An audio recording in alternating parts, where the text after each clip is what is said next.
जम्मू श्रीनगर कौमी शाहराह पर सड़क हादसा की रोकथाम के लिए ट्रैफिक पुलिस ने बानिहाल के सेक्टर में ट्रैफिक कवानीन की खिलाफवर्जी करने वालों के खिलाफ एक मुहिम की शुरुआत की है। शाहराह पर बानिहाल के इलाके में हेलमेट के बगैर अपना सफर करने वाले मोटरसाइकिल और स्कूटी सवारों पर ट्रैफिक पुलिस ने अपना शिकंजा कसना शुरू कर दिया है और बिना हेलमेट के दोपहिया चलाने वाले कई नौजवानों के खिलाफ कार्रवाई की गई है।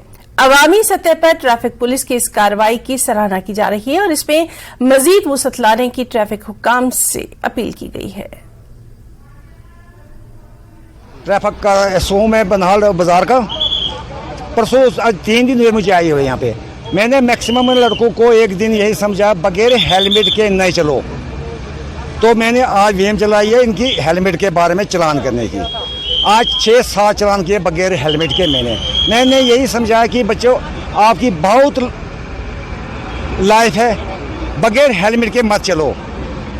उनके पेरेंट्स को भी 1-2 को बुलाए मैंने, तो आज मैंने 5-6 चलान किए उनके हेलमेट वालों के। तो थोड़ा प्रेशर पड़ गया, तो सिफारिशें आ रही हैं कि भाई हाँ दोबारा नहीं होगा, ऐसा नहीं होगा। सर बच्चों को हेलमेट डालना बहुत ही ज़रूरी है। अगर एक दूसरे बच्चे को सुनाएंगे किसी का चलान होगा, दूसरे को सुनाएंगे कि चलान हो रहे हैं, तो हमें किसी के साथ ज्यादती नहीं है। मैं जब तक बाजार में मैं कंटिन्यू ये मुहिम चला रहा हूँ, बाजार वालों की हेल्प लेकर, मीडिया की हेल्प लेकर, क्योंकि सबकी मुझे हेल्प चाहिए।